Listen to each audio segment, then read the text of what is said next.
Good morning and welcome to this week's Jump Recruitment discussion. This week we're on one of the hottest topics in town, future-proofing your tech stack for 2016 technology roadmap.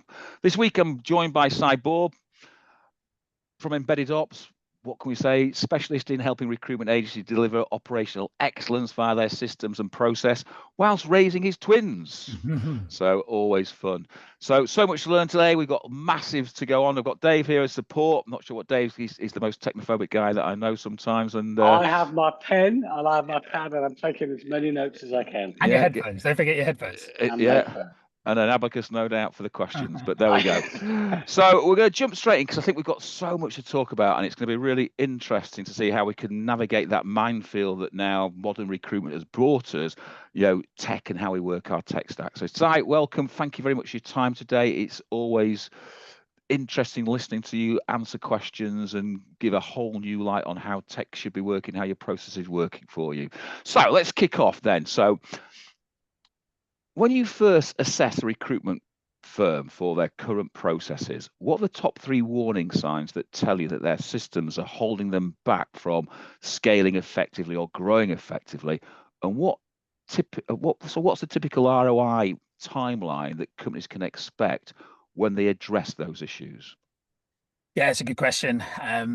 One of my favorite checks to do when it comes to the CRM, so just speaking about CRM specifically and not about the broader tech stack, is I like to look at their deal cycle as per what they log on the system. So if a job is created and a CV submitted and an interview and a placement all happen on the same day, it's usually telling me that folks are not interacting with the system and therefore not going to be generating any ROI from it because you don't have the date stamps, the data, the analysis behind how that recruitment process is run. It's one of my favorite things to go and check. It is so interesting, especially if you've had an introduction meeting with an agency and they say our deal cycle is 4 to 6 weeks, and then you can see that things are just being logged at one point. What that tells me is the relationship between recruiters and the system is completely broken, and actually there is no understanding and knowledge of the value that a CRM system can bring to them.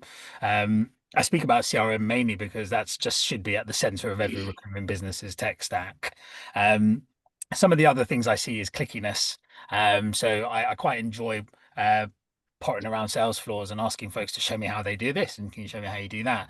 And if I hear the mouse button clicking away, you can often see the frustration growing on the person's face or a sigh, etc. So clickiness on people's processes, especially when it's in relation to technology that they're using, application that they're using. Those are the two really fundamental things that impact the user's relationship with the technology. And as we all know, tech is only as good as the people that are using it and how well you use it and how often you use it. So for me, that's a real big change adoption, hearts and minds exercise that needs to be addressed. You asked about ROI from changing these things. If you have a 20-person recruitment firm and you got 18 recruiters sitting there who are not using a system that you're paying probably more north of £100 per user per month for, and all it's becoming is a repository to stamp a placement because they just want to make sure that they get their commission for it, you are seeing zero ROI from it. You could do that with a spreadsheet, and there's no need to be spending £100 per user per month or more for people using it.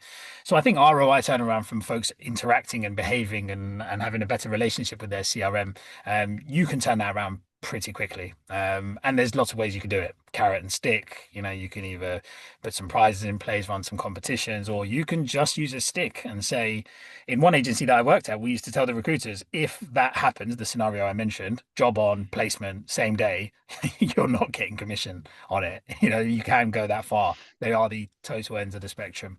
Hopefully that answers that question.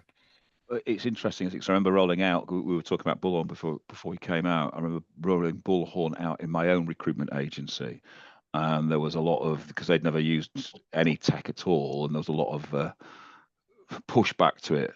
And I said exactly the same thing. If this isn't done in real time, then you won't get commission because I don't believe you've actually done it. And then the other thing we did was we removed all paper and all pens from the office. So they had to type on the system. So I went in one weekend and took everything out of the office, and they all came back and said, well, how are we going to do that? So, well, there's a headphones, there's your system, just type it straight into the system rather than you write it on a piece of paper and then type it onto a system, do it in real time as you're speaking to your clients and candidates. Yeah. And boy, did we get so much out of the system 6 months later from a data point of view, and we could tell people what was going on, etc. It was really significant, and you could hear the clicks of people actually working on the system then as they were typing every single session and stuff like that, rather than that deathly quiet that you had with people talking but nothing else actually happening in the background. Howard, I was going to say, just as an aside, I'm amazed at how many MDs, directors of businesses, when they're interviewing consultants, don't ask them about use of system in the interview, and don't ask them to show how they've used the system in the interview. Because they could be very good salespeople, but not particularly good or not want to use the system. And they don't get asked an interview, and then they get found out. And in all honesty, in this day and age, I think a staple in every recruitment agency's tech stack should be a VoIP solution that captures your notes automatically and puts it in the system for you anyway. So actually, if you're not doing that element and getting that in real time and using the insights that you can draw out of that, it's crazy. There's an agency out there at the moment that I'm working with who now run sort of AI searches on all notes that they've got that they've captured automatically. So it doesn't matter. The recruiters are going away. They don't realize that they're contributing to a marketing effort. But what they do is they use AI to interrogate all the note types of candidate qualification calls, and they ask it, "Oh, tell us what candidates in our marketplace are saying about the market at the moment." And then it just whips up a load of insights, which they then put into a PDF, and then they email out, and it's like real-time information, real-time value, stuff that's relevant that you can put in front of customers and candidates. I mean, I'm passionate about CRM usage and adoption anyway. It pays my mortgage, but aside from that, it's good recruitment. But it's simple things like that that people very simply, well, just don't think about, do they? That if you've got an automatic AI note taker transcribing your notes, putting onto the system, then giving you a transcript of that in a view that you can then send to the client. Here's a make of the notes, etc., etc. But then searching those notes to then create a newsletter or LinkedIn post, whatever it be, is just so simple and all at a touch of a button more than this. But people just tend not to do that. Yeah. My biggest learn recently on the whole emergence of AI piece, especially in a recruitment agency setting, is if you are not capturing data, storing data in raw format or correctly formatted information, you will not be able to leverage any of the newer tech out there. But to the question around where the tech is failing or not scalable or not the infrastructure isn't set up to scale, you will not be able to leverage the new technology that other people will, and your competitors will, and you won't, and you'll wonder why. And it's the best time to start thinking about your data and tech strategy, if you haven't already, is today, right? You just take action now and come up with some ideas, and I think we'll cover some of them later on. We will. So let's move on, because we're talking about AI, as we know, because AI tools are rapidly evolving at the moment, aren't they? So how should recruitment leaders prioritize which AI technologies to integrate first? And what's your framework for sort of distinguishing between nice to have AI features and genuine game changers that will impact the bottom line? Yeah, that's a really, really good question. I've actually just done an exercise on this at the moment on an AI roadmap for an agency. First things first is to leverage the power of AI, you need a volume of data. You need a data set that your own data that is your competitive edge in the marketplace, your data versus other people's. You need to start capturing that. So my number one thing that I always mention, I think if in 2025 you don't have an AI note taker, which is automatically summarizing call notes and putting it into your system as correct note types, I think you are majorly behind the curve already. So that's my number one thing that I think folks should do. In terms of understanding where to leverage AI or sprinkle some AI in the way you work, I recommend going back to the process mapping piece and looking at what your workflow looks like, how your processes operate, and understanding where you've got the bottlenecks. Because I think once you've got visibility of an entire process and understand what's challenging, what could be made better by a bit more information or connecting things to different places or pulling information from, once you can look at your process end to end and understand that, that's where I'd go and leverage the AI piece. So talking about that example I just mentioned, where they are going through call notes to get market sentiments from the calls that are already happening to then spin it out as a marketing asset. The reason why they did that was they felt as if they were saying the same things to their prospects, clients, and candidates. So they work quite a candidate short market. So half the battle is selling to the candidate to engage with them. But all of a sudden, they were able to go out to this same audience and tell them what their peer network were looking like. And that was just an AI prompter over some notes. Nothing mental, not hundreds of thousands of pounds. There were no AI experts that had to come in and teach them about what artificial intelligence is. It was just a simple prompt over a bunch of notes. That's just one live use case that I can give you. But understanding where you've got blockers, where do you need to augment things? Where do you need to do more of things? Where do you need to do things a little bit better, or quality needs to be a bit better, or you can do something differently? But knowing your process is fundamental to that. So it's interesting what you said on the last question about, if you've not optimized your current CRM for data and how data works, and then you go out and look at all the new features that could come in from an AI perspective, from an automation perspective, that they don't work if that is not really optimized properly. The expo's coming up next week, isn't it? And we all know the expo is now sort of, inverted commas, removed from being a recruitment expo to a tech expo, a recruitment tech expo to a certain degree. So when you look at those nice to have features and clients are talking to you about, we want to buy this, we want to buy that, etc., what's your sort of advice with regards to buying features that will fit into their CRM? Because I'm a firm believer that the CRM should be the hub of your tech stack, and everything should spoke off that to the RIM. And if it doesn't connect to the RIM, then what are you doing? Yeah, I think on the last webinar that I did with you guys, we talked about my recommendation is to not buy a new CRM. Buying a new CRM should be the last thing you ever do, because actually there's so much more you can do, and take a long, hard look at yourself about how you manage a relationship to that relationship. So wholesale CRM change to get AI features is crazy in my mind. One thing I will say is last year, over the last 12 months, 18 months, loads of AI rec tech additional products have sort of come out that people have gone and bought for various reasons. I've bought a CV formatter. I bought something that's going to write my précis up for my candidates, and I've got another one that's going to do interview scheduling or whatever it might be. The CRM providers in our space in recruitment are all rushing to leverage AI within their products. So if you are thinking, I need AI in my recruitment agency, and I'm going to use Bullhorn as an example because they've kindly lent me their office this morning. I met Bullhorn last week and they showed me their Amplify products. Now they have got so many AI features coming in, and there's two types of AI, right? So there's the generative stuff. Can you write me a blurb on this candidate? But they've also got AI features coming along, which are talking about looking at who you last spoke to and then telling you who you should go and speak to now. Like actual value add stuff. It's an extra manager, an extra leader, an expert for your consultants to lean on. So my recommendation is go and speak to your CRM providers, because you're thinking you need to buy something else, it's going to cost you money. Your current CRM provider will no doubt have a roadmap of stuff that's coming. Now, some of the vendors move faster than others. I think Mercury did a phenomenal job with their AI stuff, and they have been for 2 years now. And the other larger players are a bit slower to it. But don't go rushing and spending money on buying loads of other products when your CRM could do it for you in 6 months at the same cost. Is a really important piece there. First conversation CRM, then look at the market. To what problems the AI stuff are solving out there. There's not a lot out of AI products out there that are solving solving big problems for recruitment agencies. That isn't just ChatGPT. I think that's the question you got to ask yourself when you're looking at AI products. Is like, is this just a prompt generative AI console where I can ask it a question, or is this actually taking data, potentially learning from it, and then telling you what to do with it next, connecting multiple systems, multiple data sources? That's the question I'd be asking. Are you getting dazzled by ChatGPT in a rec tech wrapper? That's a good question to ask yourself. Interesting. So when we look at that, then how many recruitment firms are still using CRMs, that were, say, some 5-6 years ago, that maybe haven't developed? And there are quite a few old CRMs that aren't really developing technically wise.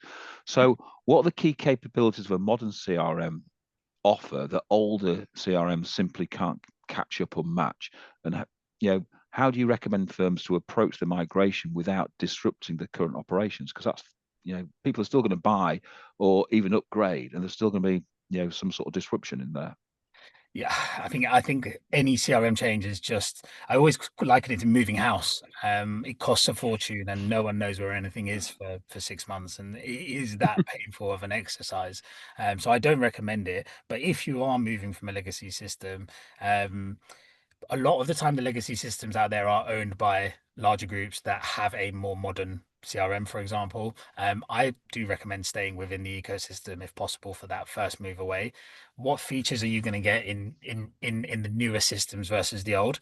I think newer systems are a lot more API friendly. Newer systems are built with integration in mind, and they know that there's going to be a need to integrate with third-party products. A lot of the newer systems are all SaaS based, so you don't have to worry about your system going down on a Friday afternoon because everyone's logged in to post an advert, so your system crashes. You get the benefit of reliability and accessibility off the back of it. But the biggest difference, and sometimes I think it's undervalued, is the UI and the UX. A lot of the old systems are clunky, big form-like, table-like systems, Windows 98 sort of user interface. The newer stuff that comes out and the facelifts that even some of the established players like Bullhorn, Mercury, and Access Group, for example, might have, they're designed on purpose for the people that are using it. And I think it's easy for us, I'm 37 in a month. But I was with the recruitment agency yesterday where the average age was 23, right? So 23-year-olds like the look and feel of things that are different. I understand recruitment CRMs and I understand how fields relate to tables.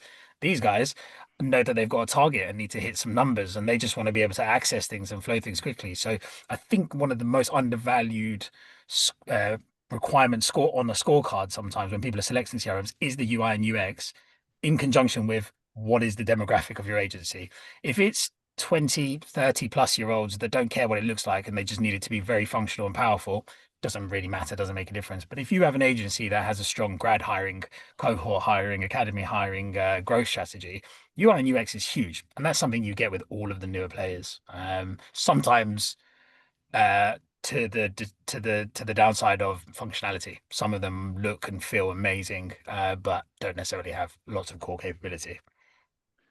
It's interesting when you think about that sort of user interface and user experience.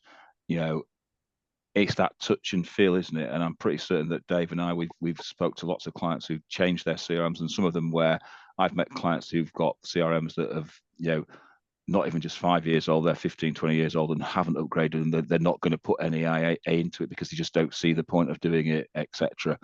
And they've moved to other ones, and they're suddenly seeing a huge uplift in speed, time, and etc. And a lot of it is down to the UI and the UX, because they can see consultants now doing it. And you look at anything, you look at your phone, go back to your Nokia bricks compared to what you've got now. It's same thing, does the same thing, but the interface is so much better and so much easier to work. So it's an interesting thing that we've not really thought about that, or what you're saying is not many people think about that when they come to sort of change their systems, if they're all looking to upgrade their systems even. To the first point around people's relationships with systems, your users' relationships with their tech, UI and UX is a huge component of adoption. Adoption produces data that you can then use for in AI solutions and AI technology, data that you can use to drive analytics and insights and performance and so on and so forth. So yeah, a huge component of adoption is the UI and UX. Do people enjoy sitting in it? Do people enjoy looking at it? Do people enjoy navigating it? Because if they don't, and especially when you get to like north of 10 headcount, I'd say there's a real wastage of cash there, and there's a real ROI miss opportunity there that you can address. So just sort of sidetracking on that and working on that sort of adoption process, when you work with people, I hear so many stats coming out from CRM providers, from people within the marketplace, that on average, most people only optimize 25% of the CRM's capabilities. How true is that? It's pretty true, if I'm honest. It is pretty true. it's a little bit better when you get to the sort of multi-brand or multi-divisional agencies, because they naturally have different workflows, therefore they touch different components of a product. I I don't know, the CRM providers would probably kill me for saying it, but if I'm completely honest, they all do 80% of the same thing. And really, depending on your individual requirement as a business, should be the other 20%. The UI UX is also a big factor there. So UI UX is unique. Your specific requirements versus what they can do is in that 20%, but they all, to all intents and purposes, do the same thing largely. But I think the issue with, so Laura Tressler, who's the new Access head of sales, I think, for the UK, she's an Access Group employee, been there for 7, 8 years. She worked in NHS technology sales previously.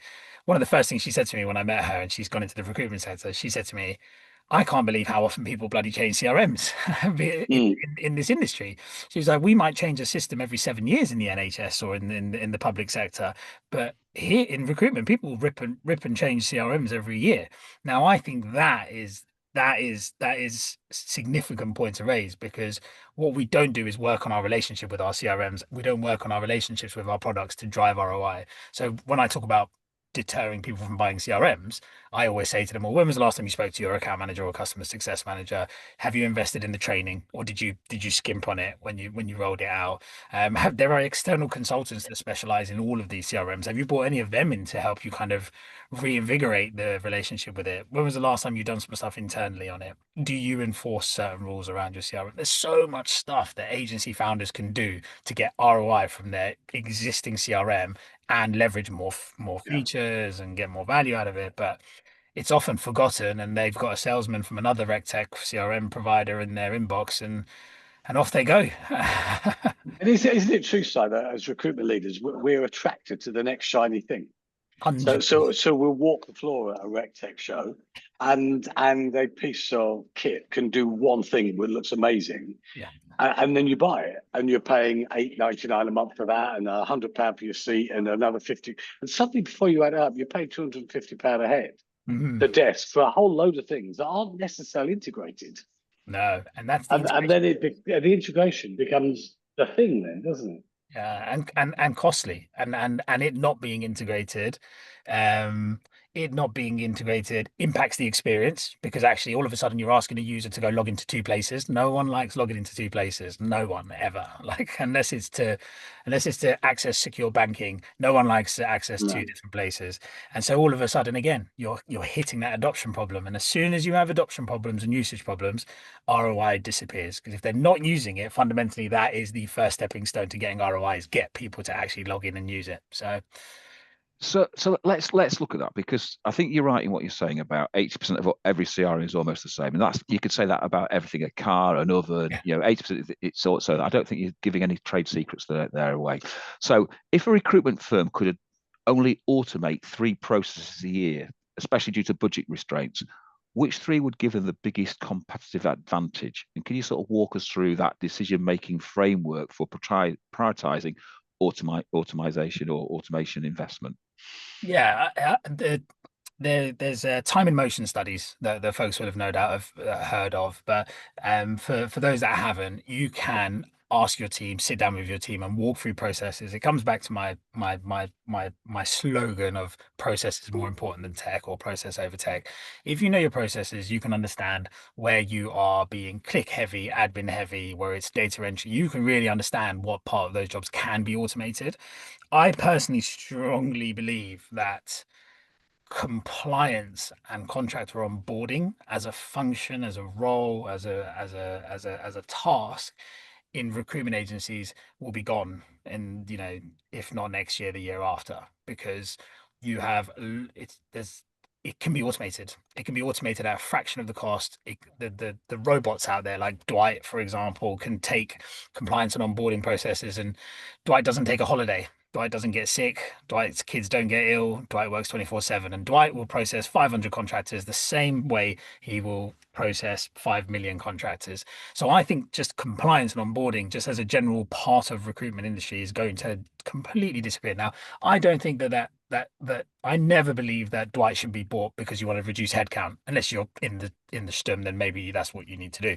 But actually, the opportunity to bring in something like a Dwight to automate all of your onboarding, compliance, document, data entry. I think they call it generic human tasks, is actually what the GHT in Dwight stands for. If you can use automation to look after the generic human tasks, you can redeploy these people that have valuable knowledge of your business, valuable knowledge of your market because they've been there for however long, and redeploy them to higher value stuff. So compliance onboarding, generic human stuff, automate that. I just don't see, I've not been into a recruitment agency who does contract or temp and not ended up introducing trees. It's just an absolute no-brainer to me. It's just such a waste of human resource to be doing those tasks. So that's the number one thing for me. And I think across the industry, it could disappear. I don't think it's going to be a function anymore. I think that's a tech job. Um, I think depending on your agency, like if you do high volume CV submissions, I think you have to go get a CV formatting, automated CV formatting and presentation tool. I think they're all using the language present now. So I think Access bought Hirara, that's now Access Present. Bullhorn have a feature coming out called Bullhorn Present. Same thing, right? No, It's just taking your it's making your candidates look good, writing up format, whether that's anonymized or full submission with a spec write up. That sort of stuff I think does need to be automated, especially if you work in a market where spec culture is heavy, where you need to spec a lot to generate conversations and interest, and or you're submitting a lot of candidates to maybe large RPO type recruitment you might be doing. So those two things for me depend. The second one being dependent on the agency side. I am a massive fan of automating follow-up emails. I just I'm not a big fan of automated email sequencing campaigns. I certainly don't like being in them. But no, I no. I think that if you reach out to people once and you thought there was a valuable reason to do so, then you should follow up. So I think that automating that follow up as the second step at the very least is important to do. I personally do email follow up, phone call, LinkedIn. I have my own cadence I like to follow that generally works for me. But yeah, email follow ups because I the way recruitment consultants do it, by the way, when they don't have an automation tool to do it, is they spec candidates out at the same time every day. And then the following day they come in, they go to yesterday's sent items in their Outlook, and then they go to that time slot where all the specs are, and then they reply to their email at that time. Now, even saying that out loud sounds ridiculous to be doing in 2025, but that is what recruitment consultants are doing at the moment to follow up on their spec emails so it's on the same thread. How manual and laborious is that? Is that a nice experience for your recruiters? Your recruiters enjoying doing that as part of their job every single day. Considering spec response percentages can be 2%, 4%. Like, it's not a fun thing for anyone to be doing. Again, relationship with tech, relationship with the job. Your consultants are doing something that's horrible. So yeah, email follow-ups for sure. Compliance and onboarding in general, I think that's gotta be automated. Go get your people doing better value stuff, and presenting candidates. So formatting anonymous or branded or write-ups. Those three for me are pretty standard in due course, I think. So what you're saying basically is the things that take the most time from Mm, a consultant's point of view. I mean, I remember when you mentioned Windows sort of 95, 98, etc. Windows 10 is just about to come to its end life, isn't it, in the next right, two or yeah. three weeks? But I remember sort of people sending formats into CVs and then trying to unformat it to format. It would take hours of laborious work, and now it's getting quicker and quicker, but still it takes a while.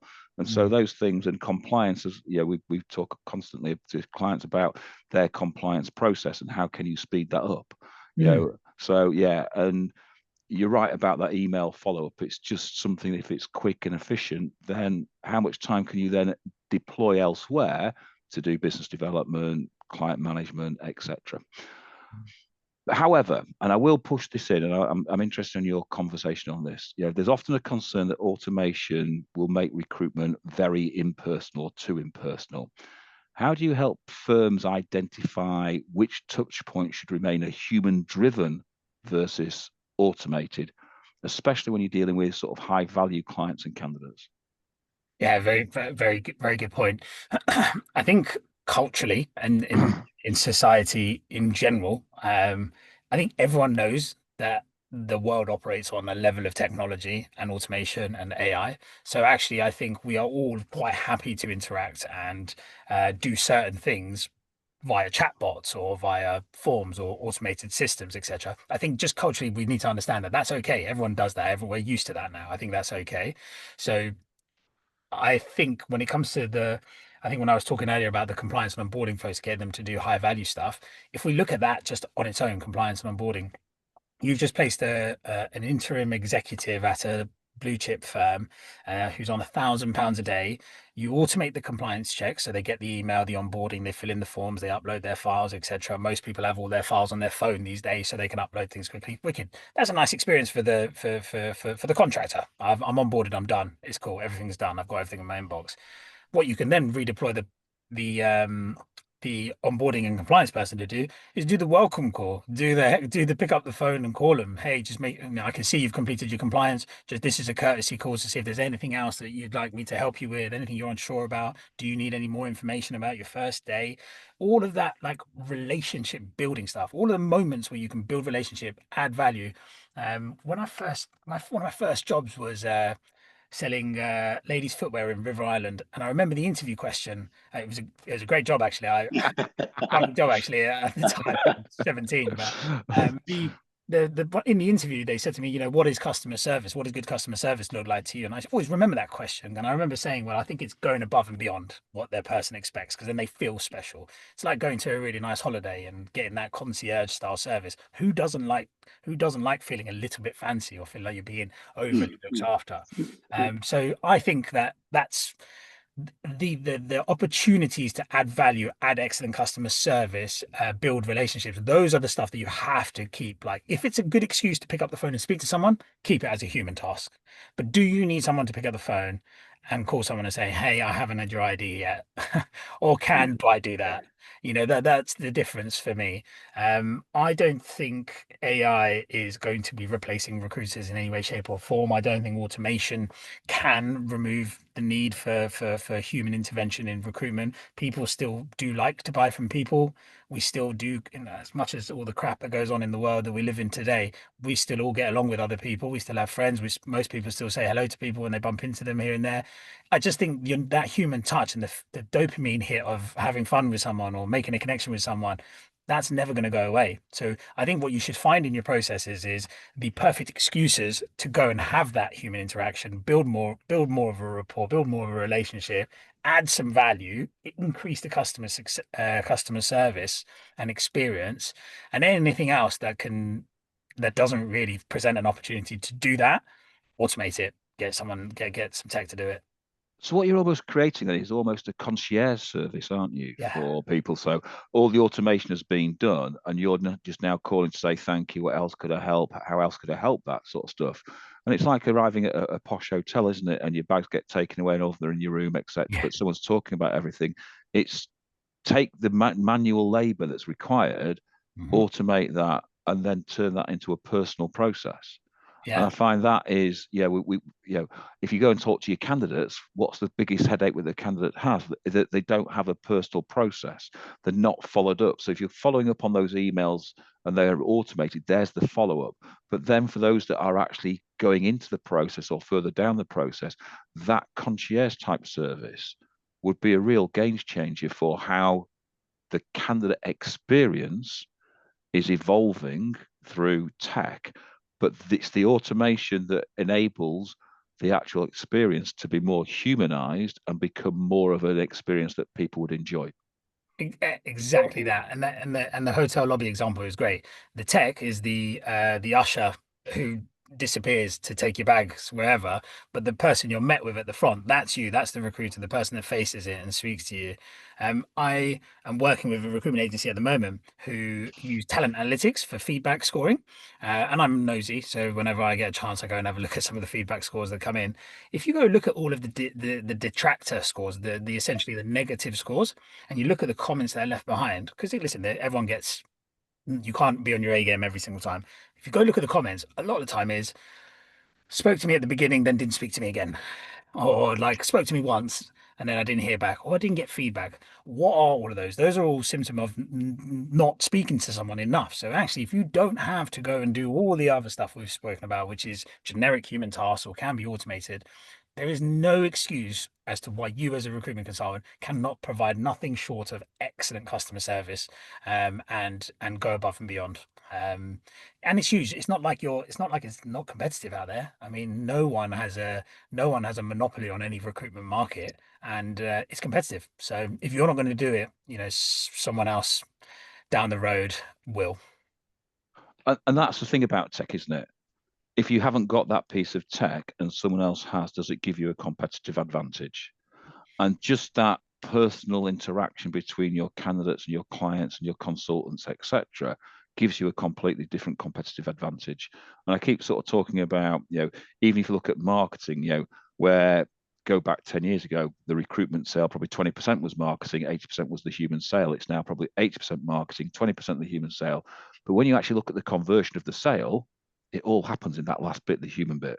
Yeah. And that's the bit. If you want candidates to come back to you constantly, you want candidates to be your advocate on site and selling on site, that human interaction is the bit that they really start to talk about, rather than, oh, I got a great automated email back, I got this, I got that, I got this. It's the whole process tied to one, but it's the human interaction that they actually talk about. Yeah. And we've used that quote, haven't we, on this many times before, the Maya Angelou quote. People will often forget what you say, they'll never forget how you made them feel. Yeah.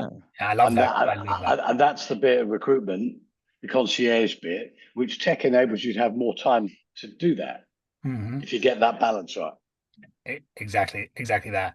And I think recruitment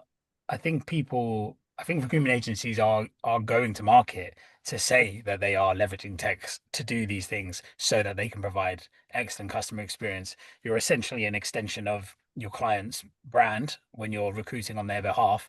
So when you go in to speak to some of these large organizations who do have candidate experience front and center of their mind and strategy, and you're saying to them, we've invested X thousands pounds on this software so that we can make sure that we are hand holding candidates through and having a pleasant experience.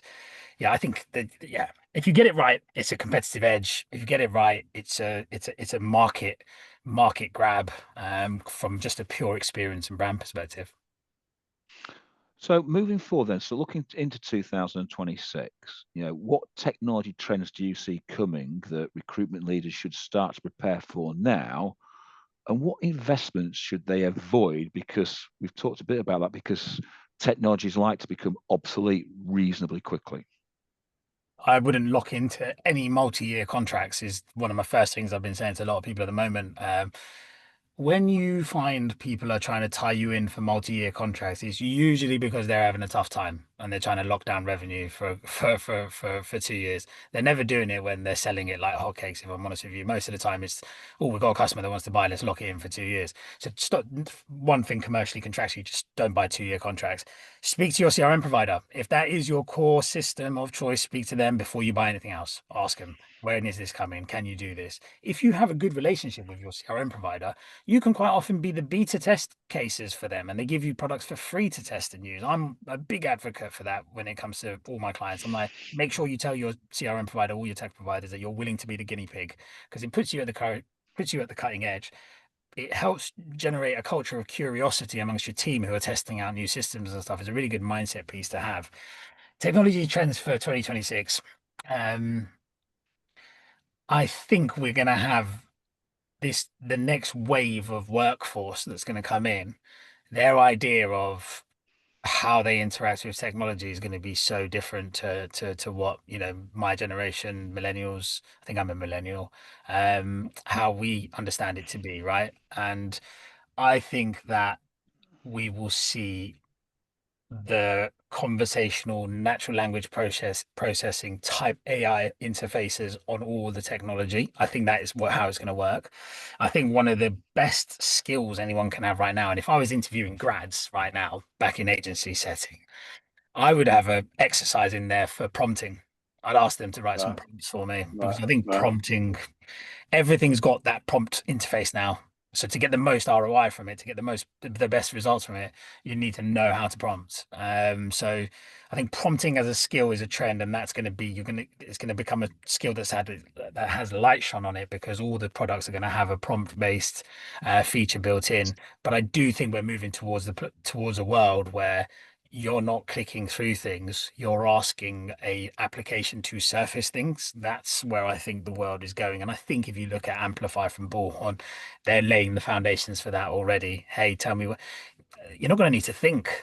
You're not going to need to go find things. You're going to be able to come in and say, hey, find me the best C++ engineers on our database, especially those that have managed to get to latter stage interview processes in the last 3 years. And also, could you just check any of their notes to see if they ever said that they like Queen's Park Rangers? Like you could literally do that sort of, and it's going to surface that information for you, because it's going to have the power to go and find that for you. So I think the interface with tech is the biggest trend shift that I think I see coming along. A lot of the incumbent providers in the marketplace, the historical players, are already revamping how you interact with their technology. So I think that's the trend, and I think it's important that we understand that as older people in the workplace from different generations, but being cognizant of that. Like Joe Major did a fantastic talk about the 5 generations in the workplace, and my mind was blown listening to that. I was just like, God, I've never thought about that. I'm such an arsehole for pushing certain messages to certain people the way I did. But anyway, being cognizant of the fact that this newer generation of people coming through will interact with technology differently. It's moving towards a more powerful interface and prompt-based interface, requesting interface. That's the trend I see happening. Um, and this is where I think that the domain expertise of recruitment. So, if you had two recruiters in front of you, one is just good at bashing the phone, working through call lists, etc. The other one actually understands what a client wants, actually understands what someone does and what it means if they've done X and Y and Z. That second recruiter is going to flourish and be even stronger when he or she is able to just ask the CRM for things, because they know and understand what the client wants. They know and understand what to look for in the CRM and how to articulate it and what to spin out, because they'll know terminology, they'll know the domain, they'll know the companies that do. All of that knowledge is going to be so valuable when you can just splurge it out into a box and it will bring you all the candidates out. I knew the ITSM market like the back of my hand. I knew every single person that worked every different module, etc., what country they were in, where they were willing to travel, all that sort of stuff. But I still needed to access a CRM and go into different hot lists and go and look at the coding and run code-based searches to surface them to the top, right? Because that's how the system works. If I was able to get a job in from a client that said on a Friday, that said, I need a control M specialist on Monday to go to Luxembourg, they need NATO clearance.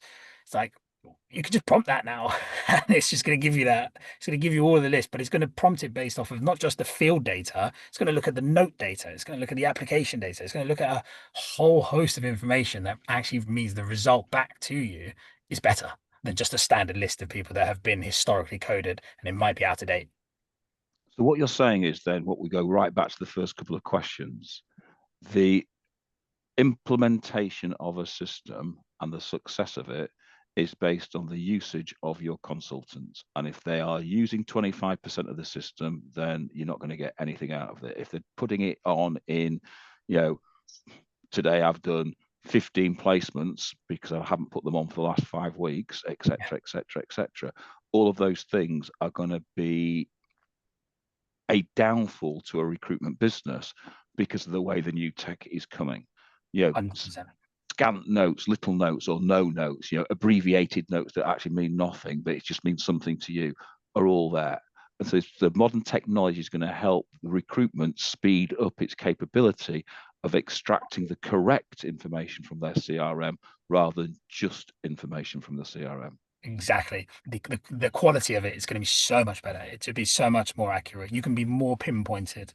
And when Bullhorn added the ability to search notes as well as field data. Yeah. That was a game changer when that first came out. It was like, wow, I can do that now. And then all of a sudden, everyone was like, well, fuck, I haven't been writing it. Sorry, I swore there. Sorry, but they haven't. Then everyone was We'll like, bleep it out. and then everyone was like, oh my god, I haven't been writing any of my notes down. They're all in my notepads.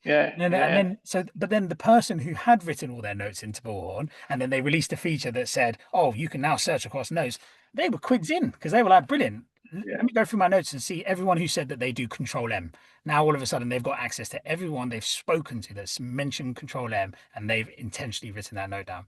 So yeah, if you don't start, that's what I mean about those AI note takers and from the VoIP solution. Like if you don't have one now, you are missing out on opportunity. That's going to be your fuel for all the new AI stuff that comes in the next few years, because that's data that it can interrogate. So if we look at recruitment leaders that are listening today, and obviously there's a few on the call at the moment, we obviously go live onto our website and use YouTube, etc., etc. You know, what immediate improvements or what one system optimization could they implement in the next 30 days that would make a notable difference to their team productivity? If they Yeah, I'm asking them to spend money, but I would go get a VoIP solution if you don't have one. Number one, an AI note taking a VoIP solution 100% connected to a CRM.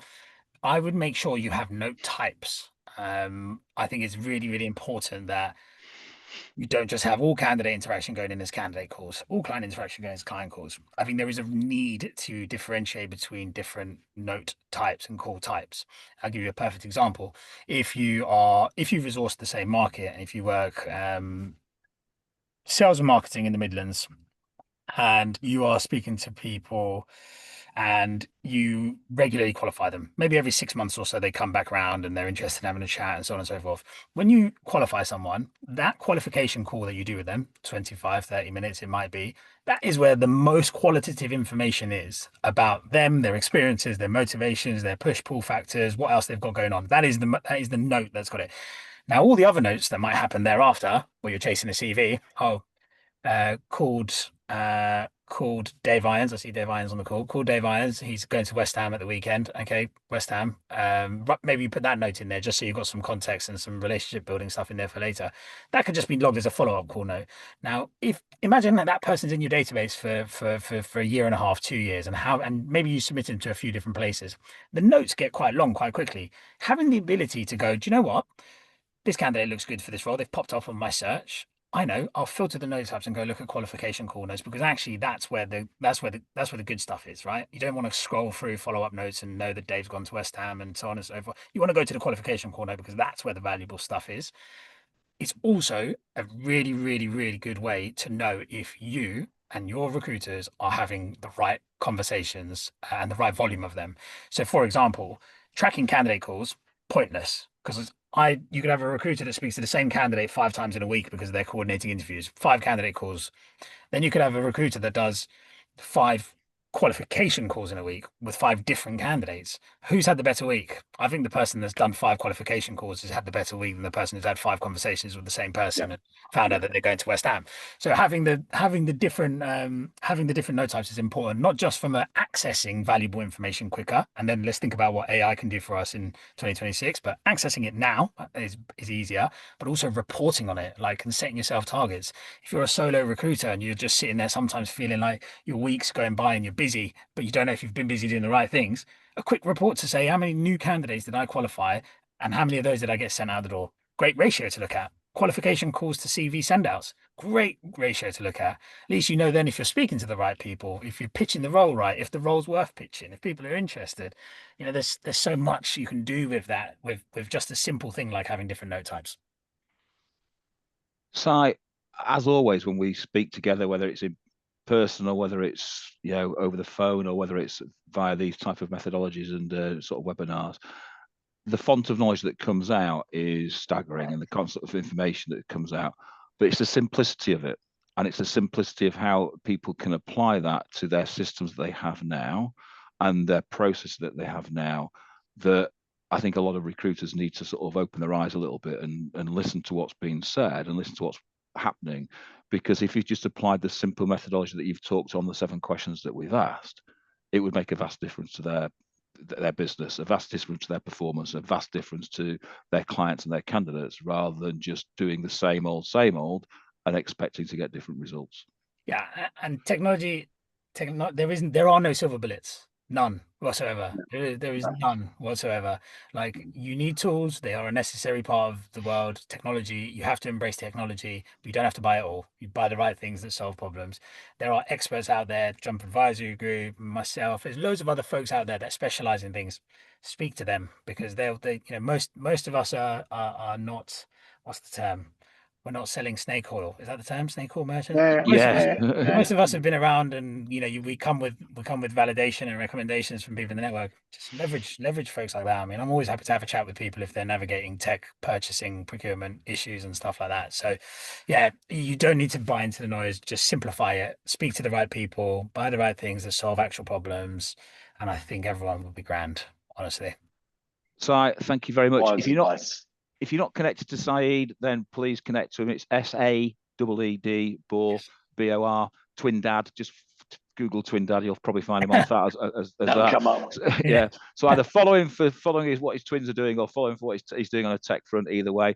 So if you're at the expo next week, I'll see you at the expo next week. Yeah. Ladies and gentlemen, we're not on next week because we're at the expo on Wednesday. So I'd just like to say thanks, Si. Thanks, Dave, for your time. Ladies and gentlemen, thanks for appearing. And we'll see you all in 2 weeks' time. Yeah. Yes, Hey, guys. thank you. Cheers. Bye. Bye.